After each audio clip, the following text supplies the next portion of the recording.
Hello, everyone, and welcome to our very first chat and conversation with our guest, Dr. Alex Klein, who's a psychologist, and I'm super excited to have him. So thank you for being here, Alex. Thanks so much for having me, Casey. It's a thrill to be with you here today. Yeah. Well, I'm going to read your bio and talk a little bit about how we met for those watching and listening. And then we can dive into some conversation and interview questions, and we'll just see where things go, if that sounds good. Definitely. Okay. Dr. Alex Klein, psychologist. He is a psychologist and he's a licensed clinical psychologist who specializes in psychological assessments for children and adults, couples, and family therapy, neurodevelopmental differences such as autism spectrum conditions and ADHD, and parenting. He received his doctorate in clinical psychology from the Wright Institute in Berkeley, California, and he has obtained extensive training in child, adolescent, and adult psychotherapy and assessment with clients who present with a range of diagnoses. He lives in the Bay Area with his wife and 5-year-old daughters. Is there anything you would like to add to that? No, I think that's a nice general overview. Other than that, I used to work full time at Kaiser Permanente, one of the big hospital systems out here for many years, and I'm more recently in full time private practice. Awesome. Very Mhm. good. So, Alex and Dr. Klein and I met because about 3 years ago, he attended a conference for the International Council on Development and Learning, which is a DIR floor time based nonprofit. And my best friend from high school's husband is a social worker in New York City and attended the conference and saw your presentation on pathological demand avoidance as a clinician. And he emailed me and he was like, "You have to get in touch with this guy. He's working in the same field that you're working in with your business." And so I reached out to Dr. Klein and he responded right away. And he was very kind and lovely. And here we are 3 years later after having collaborated on both the research that we're working on with the University of Michigan and actually shared some insights between our work with parents to strengthen the support that we provide to parents raising PDA children and teens. So it was definitely serendipity that has led us here. But I'm so excited to welcome Dr. Klein to this community. So thank you. Thank you, Casey. And it's been great to get to know you as well. And I've learned so much from you. So thank you for the work that you've been doing and putting out there. Yeah, man, we're doing it. Okay, so the idea that Dr. Klein and I had was to do a monthly series of what we're calling like casual fireside chats about our work in the PDA and parenting space. As you guys know, I am not a clinician, I'm not a psychologist, I don't have a therapeutic or medical background.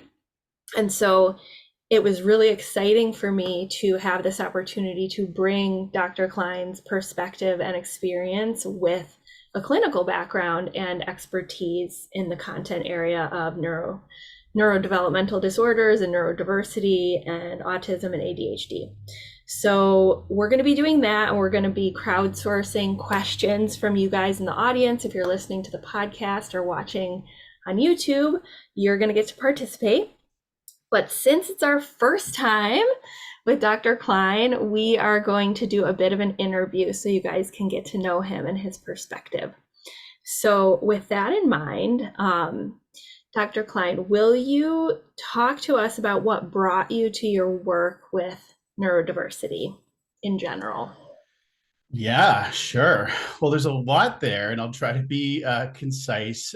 Certainly, I think my own difficulties, particularly in school growing up, and later sort of realizing that my ADHD was a real central factor in some of the challenges I'd experienced. So, I think that I certainly had a bit of an attunement to, what are some struggles, and not just any struggles, but struggles that might be sort of underneath the surface a little bit, like not super obvious to people, but still quite impactful. So I think I've had my own sort of personal experiences along those lines, personal experiences in my family and family members.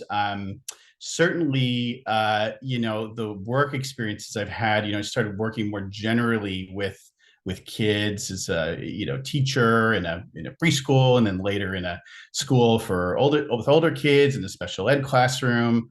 As a psychologist, I've also had roles working with kids and adults of all types of diagnoses and presentations, and not specifically neurodivergence, but certainly there's been a bit of a specialty that's sort of been increasing over time. So the amount of specialized work I'm doing in the field of neurodivergence, I think for me, there's a real social justice element to it, because I think a lot of the kids that I have seen, and this is relevant to adults too. I've primarily been a child psychologist, but I've certainly expanded my work to more and more adults and couples and therapy and such too. But certainly, I think that when I've been quite sort of disenchanted with my field, and so I Hmm. feel like that it's quite important to sort of show families, advocate within the field as sort of another way of sort of understanding uh, people, understanding development. And so a lot of my work is kind of centered on that, like centered around really trying to help people, help families understand their kids, help parents understand themselves, or adults understand themselves and their own dynamics and neurodivergence and how that plays out. And again, I think that our society doesn't really do a great job of supporting that always, and particularly with kids with the PDA profile. So I'm sure we'll talk a lot more about that. Yeah, But yeah, that's a bit about how I got into it. I love that. So it Mhm. sounds like ADHD experience for you was one of the things that attuned you, as you said, to these unique kids, teens, adults, Mhm. individuals. So, what specifically, though, brought you to PDA or pathological demand avoidance or pervasive drive for autonomy? Yeah, great Because question. you were probably only the second clinician in the US, well, Hmm. that I knew of who was doing assessments and evaluations of PDA Oh, or wow. PDA. Yeah, Yeah. at the Right. time. And there's still not enough of us. So yeah, we definitely need more. So I would say, before there was a name for it, I knew some of these kids, some of these Yeah. PDAers, right? But before that, I knew that, starting in the 80s, the psychologist Elizabeth Newsom in the UK, sort of has sort of developed this, this idea that there's a subtype on the autism spectrum, and it's called PDA. Before I even knew any of that, before I'd come across that research several years ago, I sort of, or over the years, I've noticed sort of a subtype of kids that really was not responding well to traditional parenting strategies for and even strategies that were specific for neurodivergent kids. So I think that there's been a lot of advice from clinicians, from pediatricians, from other psychologists in my field, that really have kind of missed the mark with some kids. And for me, I've never really sort of assumed that we as a field are getting it right. If you take sort of a historical perspective on things, Yeah. like we've never gotten it right, and we're probably still not getting it right. All we can do is try to do better. And I did notice a bit of a rigidity in my field of like, well, this is what you do when this issue happens, and this is how you get compliance. And to me, it's always been sort of shocking, when parents say like, well, that's not working, and that's like, this is what's happening when we do this thing that you're recommending, or that some clinician or somebody's recommending.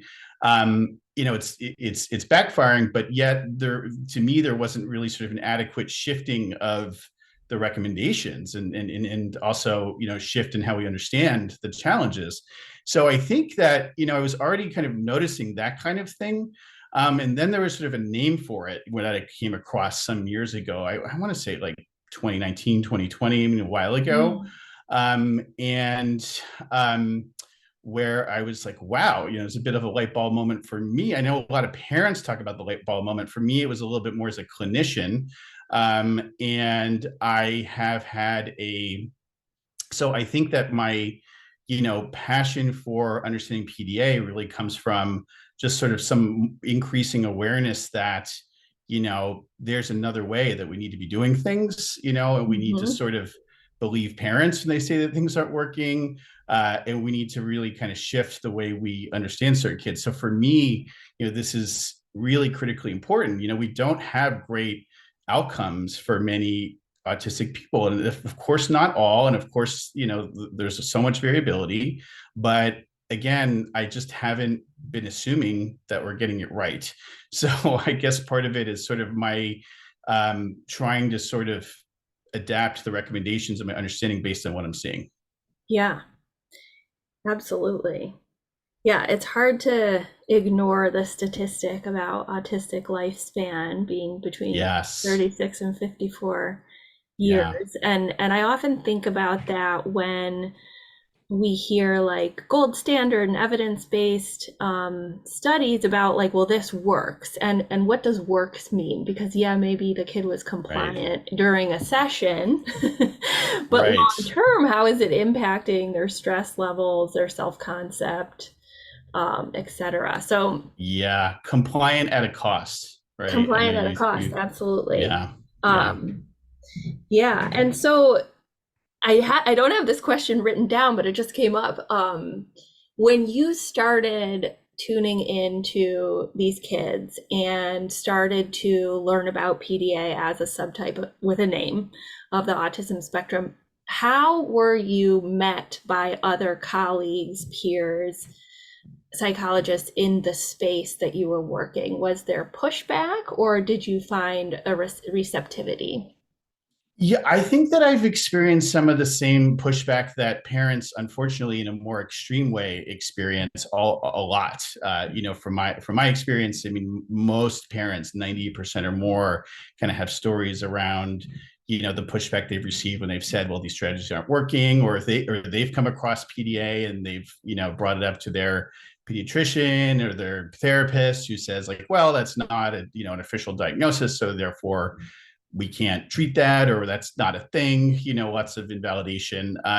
So I think for me, when I started, I think I've sort of been careful to some extent to sort of, talk about it when people are coming to me with it, like with clients. Although sometimes I will have a family who, hasn't heard of PDA, and I might be the one to suggest it. That's certainly happened before. Certainly, I've had many clients where that's happened, and then if they need more specialized coaching, I've referred to you, Casey. In many instances. But yeah, so I think that as I'm sure many people know, it's not something that's recognized right in sort of by there's not like a specific insurance code for PDA. There's not a specific sort of like clear research-based treatment plan for PDAers that's had tons and tons of research, and that's one of the areas that you, Casey, are doing an amazing job trying to work on, and others doing a really great job trying to work on. So I'd say I have received some negativity, and it's not just for PDA strategies. It's a little bit of like, well, ABA is what's evidence-based, and so therefore that's Mhm. what we recommend. And yeah, I mean, and that's not something that I believe, of course. So I think that some of the pushback has been more general when I've been a little bit more like, there's ways other than ABA here, and let's think about why, and let's think Yeah. about how to implement these other ways. So I have had some pushback, but I also tend to, try to connect with people like you, Casey, who have much more are experts in this already. So Well, thanks. okay, Yeah, so we've all experienced it. So I'm so interested to hear how you answer the next question because this is something that I think about a lot. Um, as a clinician, how do you understand what pathological demand avoidance is? And I'm using Elizabeth Newson's term because it's what has the longest track record and we're building on previous knowledge, not as like an Sure. advocacy statement that it should be that way. I get it. You mean in terms of the language we're using Yeah, for the the diagnosis? language. Yes. Yeah, totally. Yeah, of course. Yeah. So I think, so your questions around, so how do I understand it? Right. So I mean, to me, I really liked your framing, Casey, around like a nervous system disability, first of all, right? Because I think that one of the core features of PDA is I think of as this overactivated stress response system, where things that are seen as maybe, another person or another parent sort of might seem quite benign, quite, like, oh, can you come to the table for dinner? Oh, go brush your teeth, things that like we might not know are going to really trigger somebody, and it might be understandable that we wouldn't know that. Mhm. But I think that overactivated stress response system is a very core thing, and it's not just with anything. I mean, I think as this is really when one's sense of control and autonomy is threatened, right? So that there's sort of a sense of a lack of choice there Mhm. for the person. So that is what I see as sort of some of the core a core feature of PDA for sure. And there's more there to it, but I think that if I had to boil it down to a couple core concepts, that's what I would say. Yeah. How do you sort of answer that one? That's a tough one. Yeah, You know. so no, in a very similar way. So the most parsimonious way that I've found to define it is a survival drive for autonomy and equality that consistently overrides other survival instincts. Mm, Parentheses, toileting, eating, sleeping, hygiene, safety. yeah. And that's because the drive for um, the perception of autonomy, freedom, choice, and equality or control or being above someone in the moment is so strong, it in the moment it can actually override our survival instinct to eat, or it can Right. happen in the long term with accumulated stressors. And that's when Yeah. you see that burnout or like reaching the threshold in a way that seems like a regression. Yeah. So Yeah. that's I like like that. how I have defined it in a way that hopefully distinguishes it from other forms of demand avoidance, and also B, trauma because of the root cause. Like trauma has all the same nervous system mechanisms, but the root causes could be like evocative cues instead of the perception of autonomy and equality. And also distinguishing between non PDA, autism, demand avoidance, or other forms of demand avoidance, because it won't necessarily in the moment override those other survival instincts. Those other survival instincts will kick in. Got it. And Yeah, I that, really like that framing and can speaks to how severe this can be, right? How yeah, scary this can be, right? yeah, because, there's,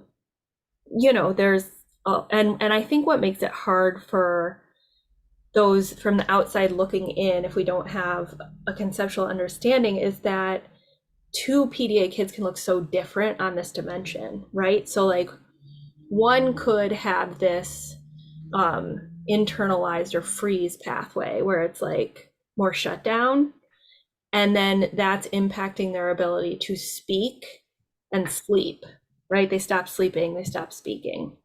But then you have a Right. kid like my son, who is fight flight, super defiant, oppositional, violent, explosive. Those are the terms you would see and hear from him. And he's sleeping fine, but he stops walking and eating, right? So, like in both Right. cases, it's a nervous system response and a basic need impacted, but it looks totally different if both show up in the ER. Get it. I totally get it. And I love that way of describing it. Yeah. Yeah. So And I've come to this because of how many people have argued with me, right? Like that's often like you're Yeah. like, are like, how can I articulate this in a way that other people can understand what I see, right? Like what you saw with your clients and what I see with my son and the other families I've worked with. What Um, is the common argument? Is it like, no, this is just like him manipulating you, or like, oh, this is just him trying to get out of something he doesn't want to do, or oh, I think like there's multiple primary points of pushback, right? One is, how is this different than autism, mm-hmm, right? Another one right, is, how do you know it's not behavioral and that he's not right, doing this in a manipulative way? right. Um, and you can't necessarily in the moment prove the causality between what's going on in his brain and why he's not eating. Yeah, But a parent can see it, right, over time. yeah, yeah, um yeah, and then the silly arguments I think are the ones that are like, well, it's a debate so we can't say anything about it, or like there's it's not in the DSM-5. And just like, both of us have yeah. gone through doctorate degrees and know that like new knowledge is produced through debate. And like, Right, you know exactly. Yeah. um I don't know, what are the arguments that you sounds like evidence, ABA is the only evidence base. Everything you just said, honestly, right? I Yeah. mean, in particular, the sort of, I think there's sort of a misunderstanding of sort of the intentionality, right? So, this gets into the won't versus can't, yeah, of challenges coming up. Like it just seems like they just won't do what you say, but they could if you were a little more harsher, like didn't let them get away with it so much, or if you just push them a little more consistently, then everything would be fine, right? This is sort of some iteration of this argument is really, really common. I think what we know to be true is that that's true of some people, right? But Yeah. not true of everybody, not true of PDAers, where there can be an enormous cost, as we said before, right, Yeah. of doing these types of things. And in my experience, parents come to me with really good instincts about their kids, right? And I Yeah. think there's often sort of a history of, again, feeling invalidated, feeling dismissed by providers in my field and other fields.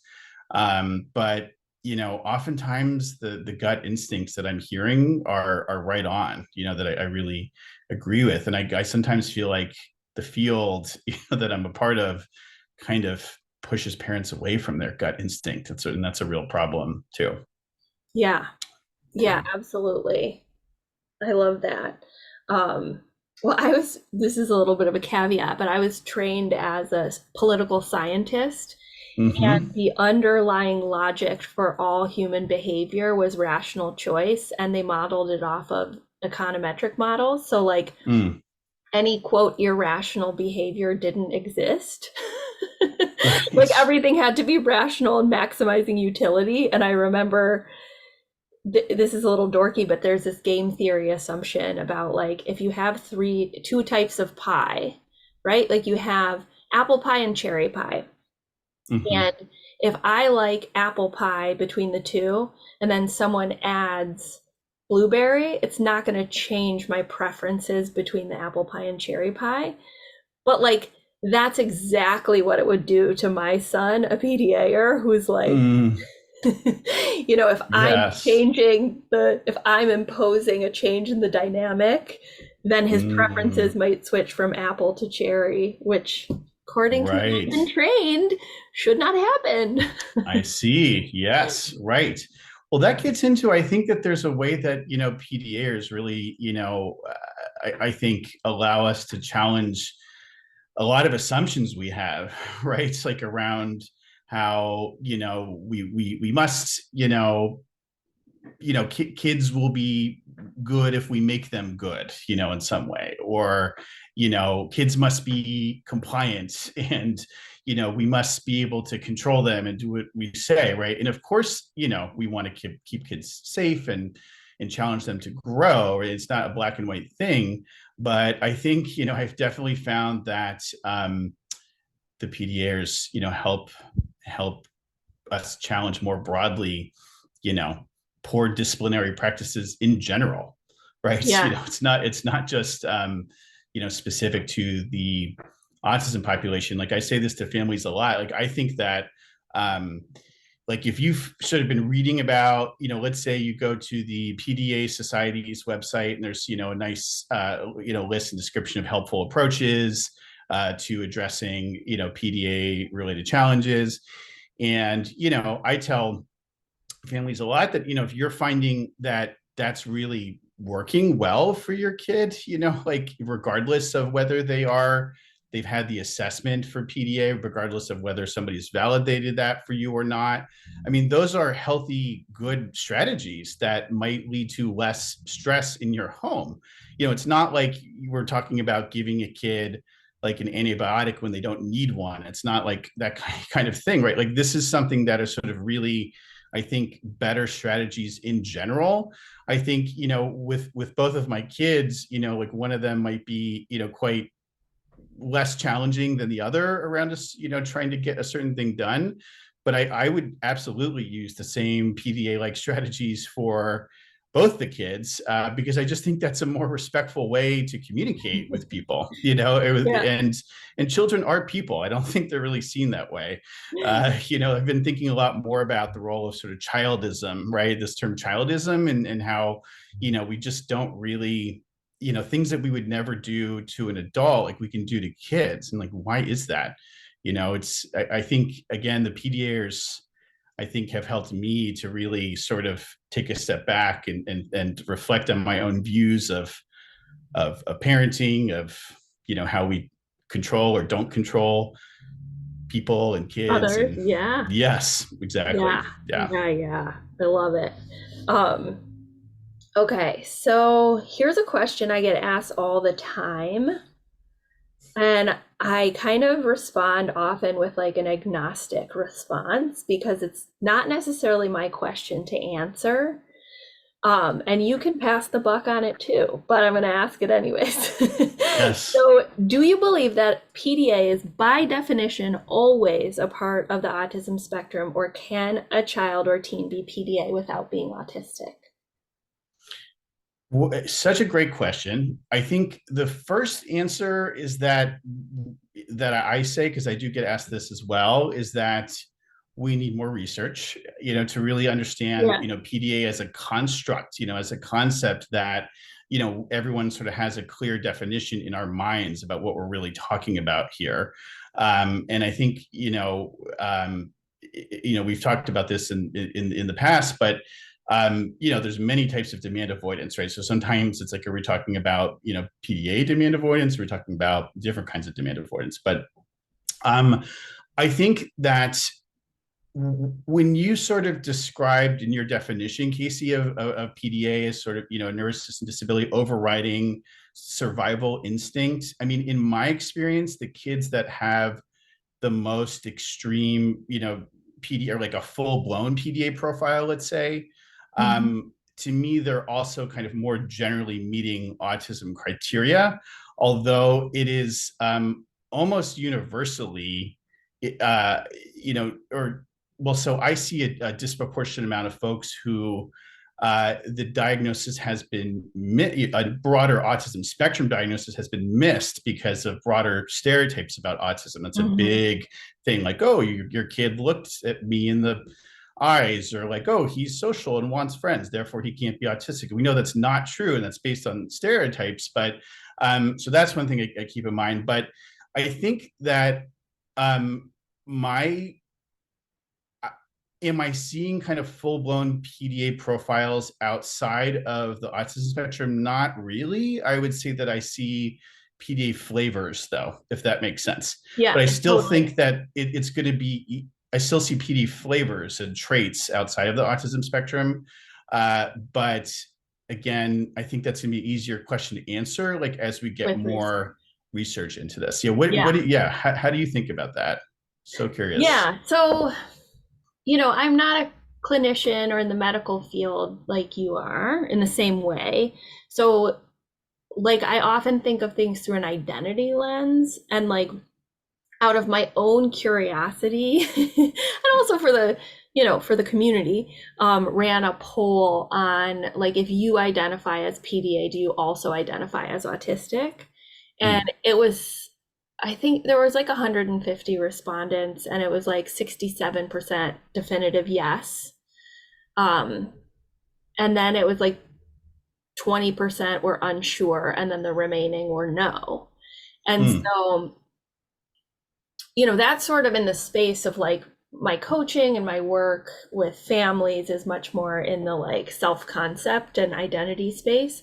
In the mhm. research side of things, I think it might be a different answer. And again, I don't know the answer, but I do think there can be a distribution of cases. And so, what I think of as like, usually the families I work with are those who like it is a nervous system disability rather than difference. And yes, most of those children are autistic, although not every Right, family has received the autism diagnosis. Once the threat right. response starts to come down, they actually see it more, right? Yeah, Because often like that heightened nervous system can totally obscure some of the patterns we might be able to see in social communication differences. But usually, I mean, I think there can be a causal mechanism with the root cause of like the perception of a lack of autonomy or equality that sets off a fight flight without it being a disability, hmm, right? And I, without it impeding access to those basic needs, um, right. I would never tell an adult or a parent like, no, your child is autistic if you believe they're PDA, because that's not my role. Yeah, and I have, one thing that had kind of comes to mind with this, I think is interesting, is that I think sometimes because once you get an autism label, you're going to get pressure from pediatrician, therapist, or whoever in most places, not everywhere, but most of the time, to do ABA, right? And Mhm. so I think some parents sort of are a little fearful of the autism label potentially for that reason, or potentially because there's a fear.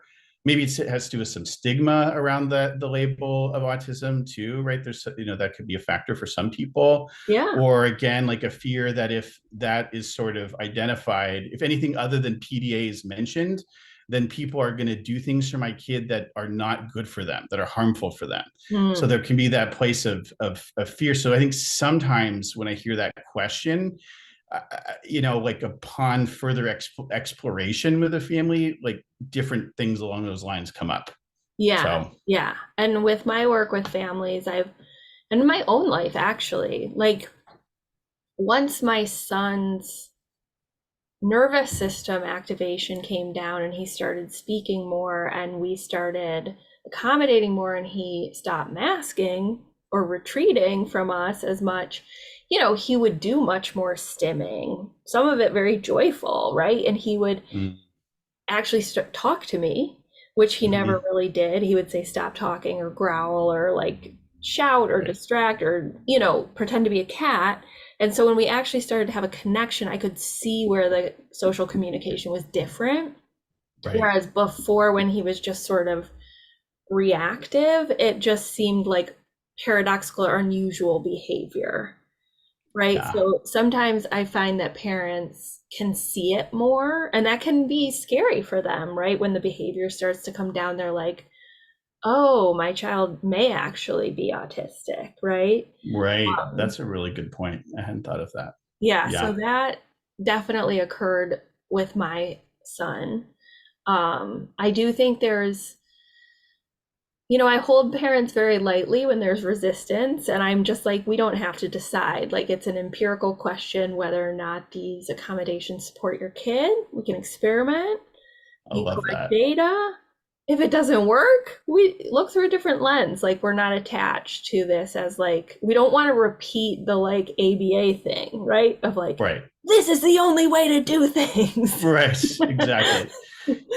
Yeah, I do think that there's getting into the nitty gritty with any given family, I mean, this is tough to navigate because we talk a lot about in PDA, and appropriately so, lowering demands, right? And that is such a difficult shift for some people, and I understand that. I mean, there's the way we were parented, the way what it means to be a good, what we think it means to be a quote unquote good parent. Yeah. It might not involve lowering demands, right? And sometimes it is tricky. Like, how do you find the right sort of homeostasis in the or equilibrium of sorts, like within any given family of, so yeah, like I know my kid needs like totally lower demands, but like the use of the screen isn't really like working, and like he doesn't seem happy that way, Yeah. and like we're not, I don't know. So like, are there ways we can sort of shift it a little bit or find some way, I'm a big fan of collaborative problem solving that Ross Green, the psychologist who wrote The Explosive Child, talks about. But I do think that it's really, really, really tricky sometimes to kind of find that right balance. Yeah, and it takes a lot of trial and error. And I think it also, I think what's hardest is that often we have to go the hardest with shifting our behavior as parents in Yeah. the moment when it feels the most counterintuitive, right? So it's like Yeah. now with my son 4 years later, it's like I can ask him to get up and get his own pirate's booty if he needs it from the couch, right? And he's not going to Yeah. like go into a panic attack. Yeah. A lot of times I still deliver it to him, but I know I have that window of tolerance, Yeah. right? But when he was at his most violent, and I'm using that word because I know it resonates with parents and because that's what it felt like as a mother, because it was like physically, um, that was when I needed to lower the demands completely, right? So it's Yeah. like in the very beginning, trying to dig out of nervous system burnout and reestablish a relationship, I had to go the Yeah. exact opposite direction. Yeah, totally. Makes complete sense. And then, I think like, your son's so lucky that you recognize to do that. That's so well, hard. You're going against the grain here. I mean, how many people, you haven't told me this, but I mean, how many people told you not to do that? How many people told you to do other stuff? A lot, oh, right? many, many. I mean, my Yeah. story is the same, I think, as Yeah. Yeah. every parent that comes to you and finds you. Yeah. Like, by the time they Right. come to your office, they're demolished, right? Like, they don't Yeah. trust themselves, they don't trust others, Right. like Right. I I wish I could say it was like this mindful, altruistic Zen decision.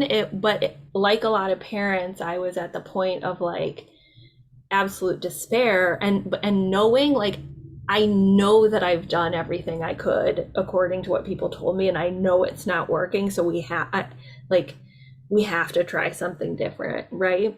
And I just Yeah. hope that in the near future we can support parents before they get to that breaking point. And that's part of why I'm passionate about the work that both of us do, is because I don't Yeah. want families to like break like mine did, Right. truly Right. bring them to the breaking point. um Yeah. yeah, so Yeah. Of course. it's hard stuff. Okay, I love that Hmm. answer. This, let me skip to, you've mentioned collaborative problem solving and lowering demands, and you touched upon screens um, as being a double-edged sword, which we know, like it can be regulating on one side of the brain wiring and dysregulating on another. But what are some of the approaches that you found most helpful for supporting PDA children and teens, either in your direct work or in your support and therapy with parents raising PDA children and teens? Yeah, and a lot of the work I've been doing over the years, I mean, I spent many years working with children directly. I've sort of taken, more of an interest in sort of working with parents and school systems and advocating for, the systems around the child to really understand the child differently and, place that right level of demand. So, I mean, I think of more than any one specific approach, there's like several, I think, really important concepts that I think about. One is that, the sort of, is to think about, is there a gap between our expectation of the kid and the kid's actual ability in any given moment? And so this is kind of a loaded thing, right? Because I think that, for those who, families are, where there has been an autism diagnosis, we think, historically, the messages have been terrible, like, oh, your kid's autistic, like therefore you shouldn't have any expectations for them, and they're going to end up in a institution, or these sort of horrible things that, they used to take away kids from their families, because the Yeah. thought was that would be better for the kids to take them away and put them in an institution or something like that. So really awful, painful, traumatic stuff. So I think that when you know so we don't want to sort of obviously go in that extreme, but what we do have with many PDAers is this concept of a hidden disability, right? Where it's like Yeah. not that obvious what the nature of the disability is to other people. And when it's not clear, right, the sort of it's that is sort of a ripe ground for like having that mismatch between expectation and ability.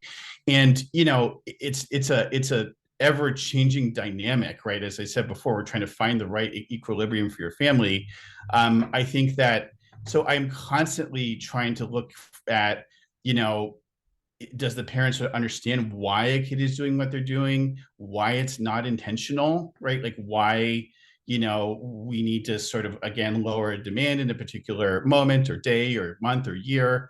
And then, so that's something I think about. I do think that the CPS model, collaborative and proactive solutions, or collaborative problem solving, that I mentioned before with Ross Green. I mean, I think that that is a way where you have these sort of really tough issues where, like, hey, I know you don't want to take your medication, tell me what makes it hard, and, trying to sort of, this could be easier said than done for many families. But I mean, I think that the model, first of all, helps us with the right framing, like let's have the right Mhm. lens around how we understand the behaviors and the underlying challenges, but then trying to get a kid who to be engaged a little bit in the problem solving process, so there's more of a sense of control. And we all know for PDAers, like, that's going to be less threatening to their stress response system if it's not like, this is what we're going to do, like, you're not going to get your screen unless you get your Yeah. homework done or whatever, right? Like we're going about this in a different way. So I do talk about that model in various ways,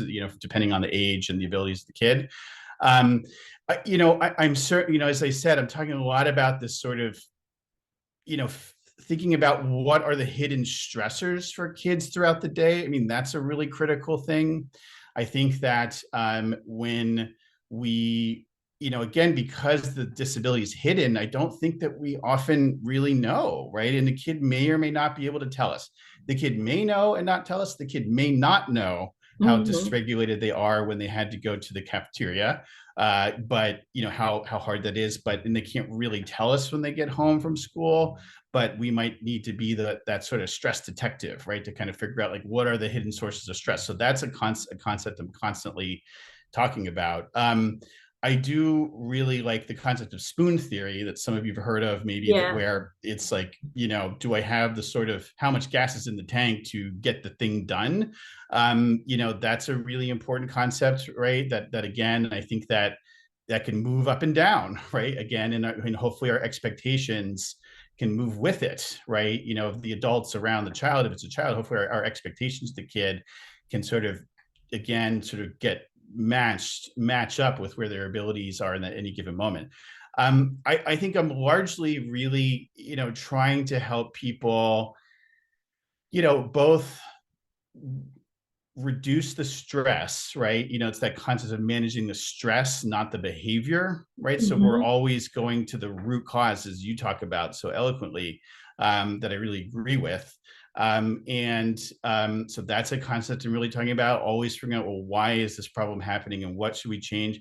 Sometimes I'm recommending environmental changes, like, look, this is just too hard to have both siblings have that much unstructured time. So is it feasible to have somebody with you doing something else? Like, can we sort of try to be proactive and preventative, right? A lot of people want to know, like, well, what do I do when he's throwing, Yeah. the pencil at me and, tipping over the table, or, she's, running out of the classroom and screaming, or whatever it is. And to me, it's like, well, once we've hit that red zone, that sort of fight or flight moment, um, uh, I mean, there's a bit of variability, but largely, I think it's more like An time is the only thing escalation. that Yeah.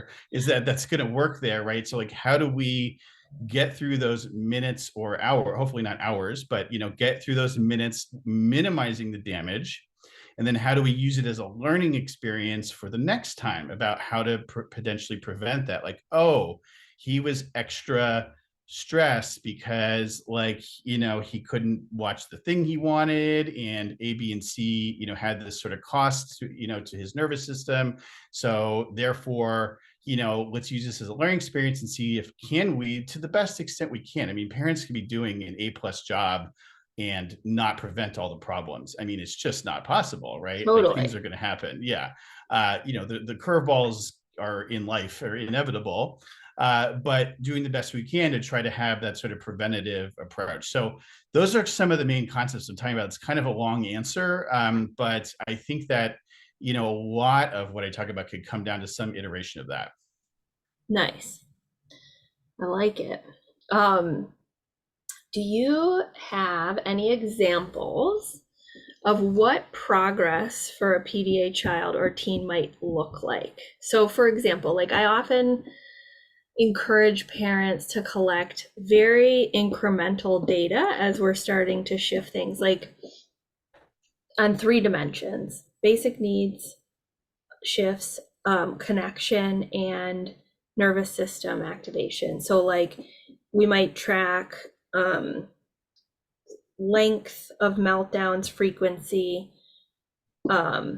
duration, frequency, and intensity. And then we might see, like, a month into an accommodation approach, instead of an hour-long meltdown every day where there's physical destruction, there's like a 10-minute meltdown every day, and it's more screaming and throwing things away from the parent.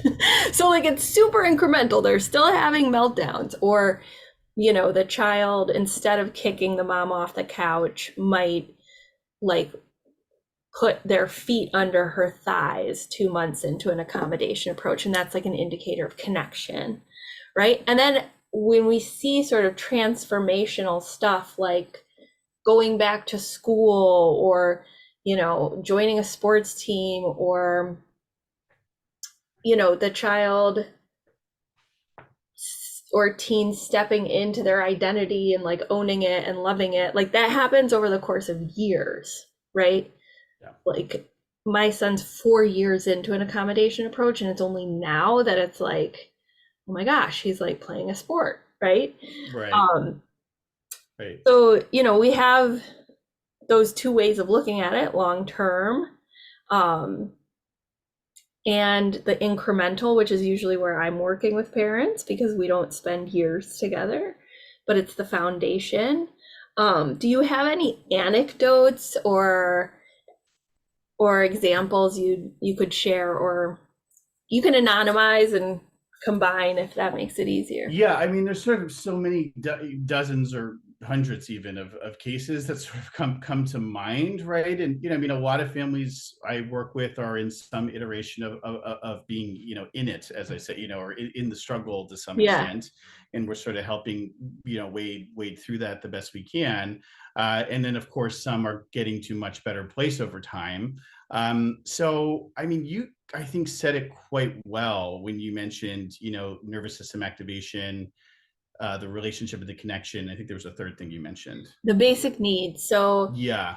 things like, I'll have parents report their wins each week of, like, oh, like, after 2 months of the accommodation approach, my 13-year-old son has moved back into his bedroom and out of our bed after a year. Those are huge wins. Those are huge wins of, like, okay, the nervous system has come down enough so that the teen can actually sleep in their own room, or um, trying a new food for a kid who's restricting eating, or Right. those types of indicators. I had one client, or one program participant. I think this happened before she even started the program, so I won't take credit for it. But when she started using a low demand accommodation approach, her daughter gained 20% BMI after Mhm. being like at like such a low percentage that it was like terrifying for her Yeah. and the clinicians. So like true indicators that can help us see like this is connected, right?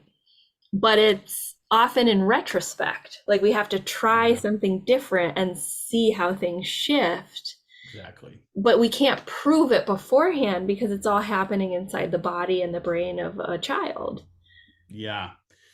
Yeah, I mean, I think the sort of key indicators of growth are along the lines of what you've said. I also think about in terms of, again, the systems around the child. If we're talking about a child, the systems around the child, so like parents are understanding the root cause, understanding the why, because I think that typically, and it's not always true, and it's not going to be consistently true for most of the time, but typically, if they really understand, like, well, this child's sort of extremely high need for control, extremely overactivated stress response system is what is sort of at the root of these issues. Like typically that then changes the behavior of the adults around the kid because they kind of get it a little bit more.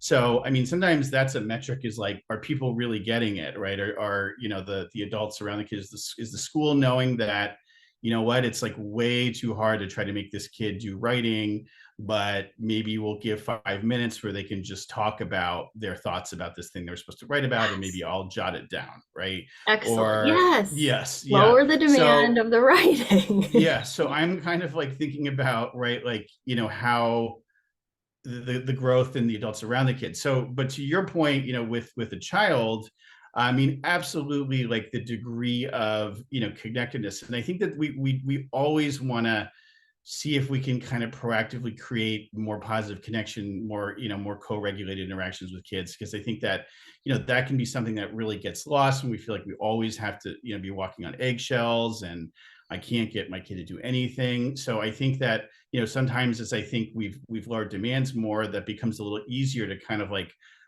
let's get your kid giggling, let's get your kid agreeing to just to sit with you and talk about what they're doing, or let's get so I think that as the relate the rapport, the relationship, the connection increases between parent and child, that certainly signifies growth. I think that I work a Mm. lot with couples, and sometimes it's couples therapy, and sometimes one of the core things is around getting parents on the same page, right? So I see if the ability to kind of get on the same page around our understanding and our approach, like that to me indicates important growth that can have long-term positive benefits for Oh my everybody. gosh. Yeah, Yeah, for everybody in the family system. And then yeah, I mean, and then more concretely, right, like just sort of more harmony, less conflict, less dysregulation. Yeah. totally. I Yeah. think parents are the catalyst. So like Yeah. um a lot of times people will go through my program and luckily they're happy about it, but they're like halfway through the program they're like, "Oh, I'm realizing this is more about me than about my kid," right?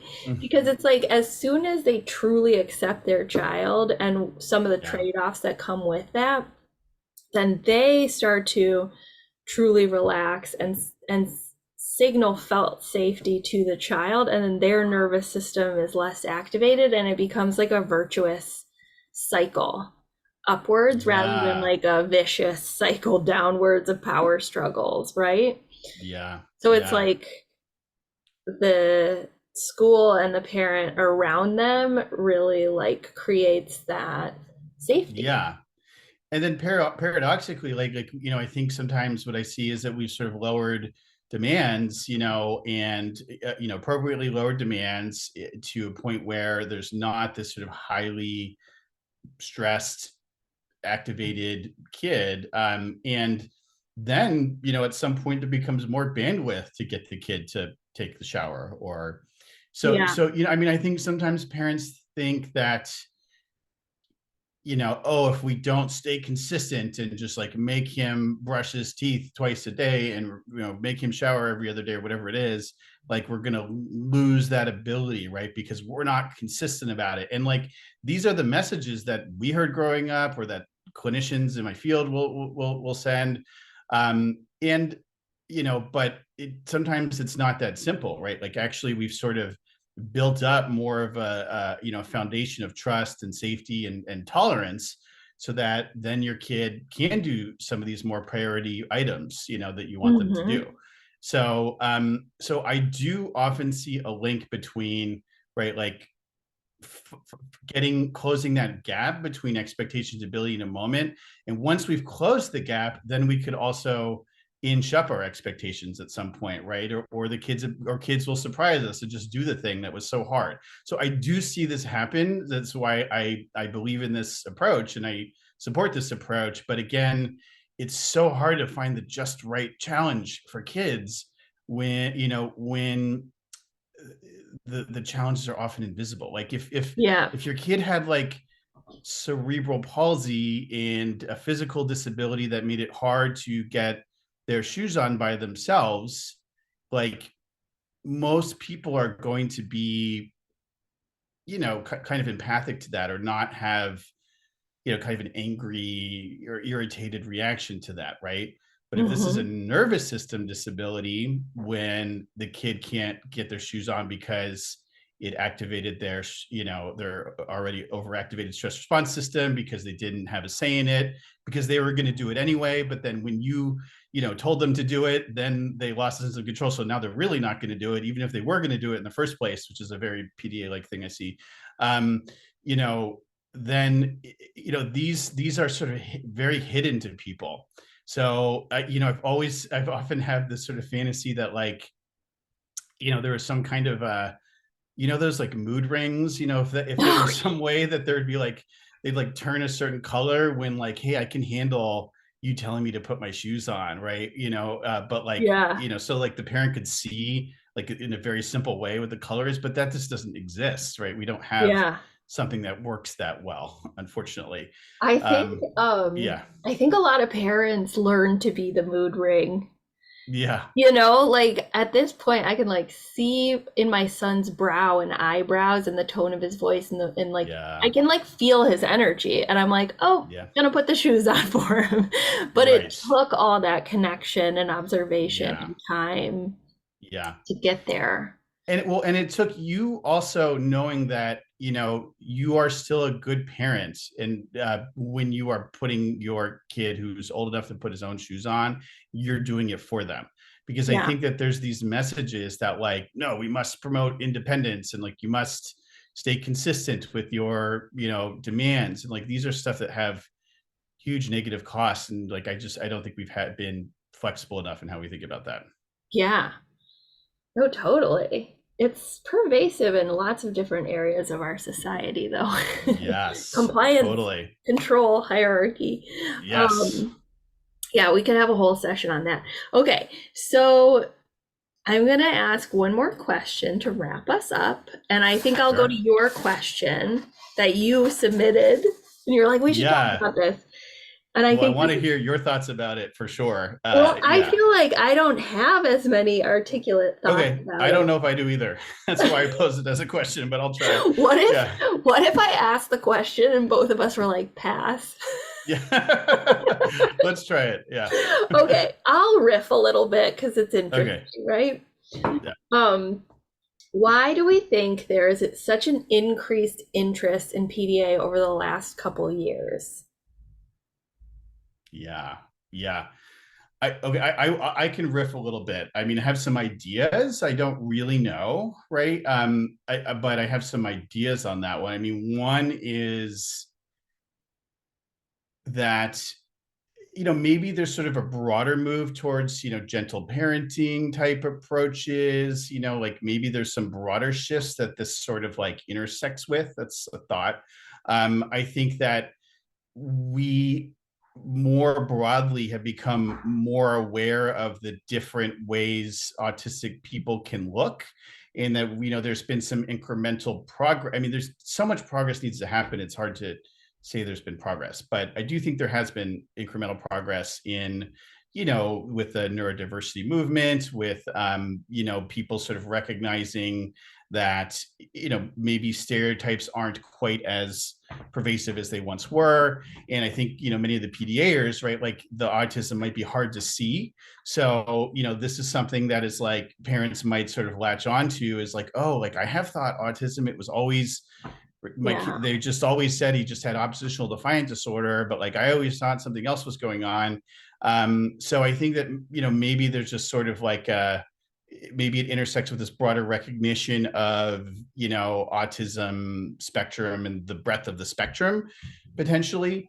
And then I also think, I don't know, I mean, maybe there's just sort of more, I think that so many parents have that light bulb moment when they might come across your content, Casey, or reading about PDA somewhere, that I think that having a name for it has been really helpful. I think that there, and again, I think that parents know in their gut that like something is off, like something in the ways that I've been people are telling me to work with my kids like just aren't it, right? And like Mhm. this is a radically different approach, right? Like, what do you mean don't tell my kid to like put their shoes on or go to bed or do their homework? Yeah, Like or do what do you chores. mean? Like this is just parenting stuff, right?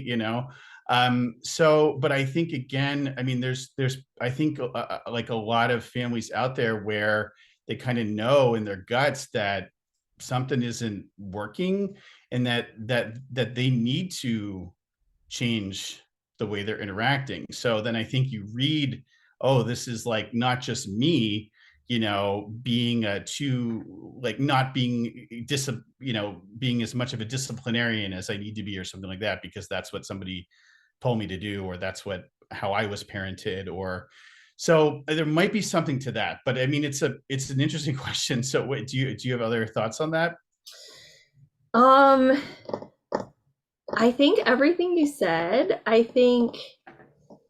do think social media and a lot of, so I think it intersects with the pandemic too in a couple different ways. Like, Mm, one, I think a lot of the online advocacy by actually autistic individuals and PDAers, whether on Facebook or Instagram, I think there was a lot of that building awareness, yeah, and a lot more people spending time online on TikTok, on Instagram. So like yeah, um, Sally Cat, Christy Forbes, Harry Thompson, who I know is problematic, but he had a book published that was actually quite informative for me, at least as mm-hmm, a mom. mm-hmm, Um, and so I think that having that name and having a better understanding of the root causes beyond just avoidance, because avoidance isn't explanatory, and what makes it pathological. Like, what if it's avoidance of sensory things that's consistent, right? Like, right, we needed like something to distinguish. I also think a pattern I've observed, and I don't know if this is unique to PDA, but how many kids either didn't start school or had a pause in school and then couldn't go back. yeah, And they've talked about it like autistic inertia, but also like the realization, like, oh, this is a choice, quote unquote, or like this isn't something I have to do. Like, how many PDA kids actually couldn't go back? So, right, like, even when the schools opened again, like they couldn't, especially like the tweens, teens, like I have a lot of families whose kids just couldn't ever go back once they did yeah, the online schooling. Um, yeah, so that might have precipitated like a whole cohort of families, right, at the mm-hmm, same time, mm-hmm, um, which would produce like a little wave. And then I think families finding each other through things like PDA North America, PDA Society, the work that I do, the other coaching people out there, seeing in the comment sections, oh, like everybody has the same experience. It like mm-hmm, validates it validates and strengthens a parent who has received multiple diagnoses that don't make sense, whereas they had that gut but didn't believe themselves. They doubted themselves until they saw, oh, 20 other moms had the exact same anecdote, right? Right, And then it's right, like, oh, well, it's not me. I'm not making this up. So I right. think the pandemic and social media, I think, did play a significant Yeah, that's a really role. good point. Yeah. And social media, I heard someone talking about it, how like 2008. Oh, I think it was Arthur Brooks, an interview with Tara Brach. He wrote something about happiness, Hmm. how like the two seismic shifts in our society were like 2008 and 2009, which was like the explosion of social media and then the pandemic. Right, So, right. Yeah, but I also wonder, like, what happened to all the PDA individuals in our parents or our generation, right? Because, yeah. but We maybe know the that it's been there. 1950s, they weren't parenting so close Right, with like right. traditional approaches. Yeah, Um, yeah. Yeah, I mean that makes a lot of sense. Right, the growth, the growth of social media, the pandemic. Yeah, I do think you're right. I think that is a big part of it too. Yeah, that's a good point. yeah, and adult autistic advocates talking about having a traumatic experience with ABA. Oh yeah, I did my dissertation on that. It was, You did? yeah. Well, sort of. I had like about 15 young autistic adults. It was qualitative dissertation. It was just interviewing like about those that could communicate either through uh, you know chatting, emails, phone calls, in person visits, Zoom, all the things where these are just sort of extended interviews where people could communicate about their experiences with therapy growing up, their ideas about the therapy, their experiences with therapists. I mean, this is how I really got into a more sort of like we need to be more neurodiversity affirming in our care, in the care we provide, and really sort of put the views of autistic adults front and center. And so it's not just my dissertation where people were talking about problems with ABA and compliance and bullying and not understanding sensory issues and misunderstanding behavior and all that kind of stuff. But yeah, I mean, there's been all of the, lots of people speaking out about that's really important. Yeah. Wow, I didn't know that was what your dissertation was on. Yeah. Yeah. Mm-hmm. So, what did you find? Oh man, so much. I mean, the themes were around like greater acceptance, right? I mean, not surprisingly, because this is something we sort of heard a lot from the autistic self-advocate community, right? Autistic people speaking out about their experiences of not wanting to be, just sort of pathologized, people wanting sort of people to see, strengths, not just challenges. Presuming competence was a big theme, right? Like not, like talking about the kid while the kid's there, but not really like as if the kid doesn't exist. I think that also intersects with both childism and ableism. I think that we just don't sort of give kids enough respect in all the ways. That's a whole nother topic potentially. But bullying was a big thing. People talking the importance that like to being believed and getting actual help that is concretely helpful.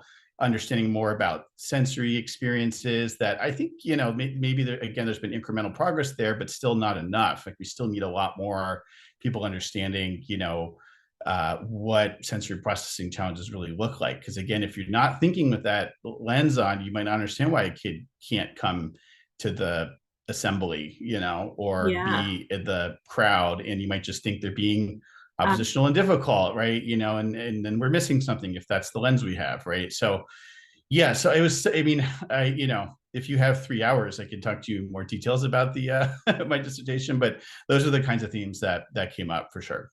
wow. Okay. Last little tiny question follow up. Did Yeah. anyone that you interviewed have positive things to say about their ABA experience? Just out of curiosity. No, but I do think that I had a bit of a self-selected group where it was people wanted to talk to me because they didn't like their ABA experiences, Got it. potentially Got to it. some extent. I don't think that's fair to say but yeah, and I know this isn't like a representative sample, 15 interviews or whatever, like, that's 15 people. But no, I didn't. I mean, I did, and I have had this conversation with, there was one person I interviewed. I mean, this was like 12, 13, 14 years ago or something. But I do remember one person I interviewed, talking about how, they did have an ABA person, but, like, they didn't really see it as, they didn't like, ABA, as a philosophy, but they did talk about how this person would like take them to the dentist's office just to like play there to get like used to it, Hmm. or like helping kind of prime and prep, like this is what it's going to be like.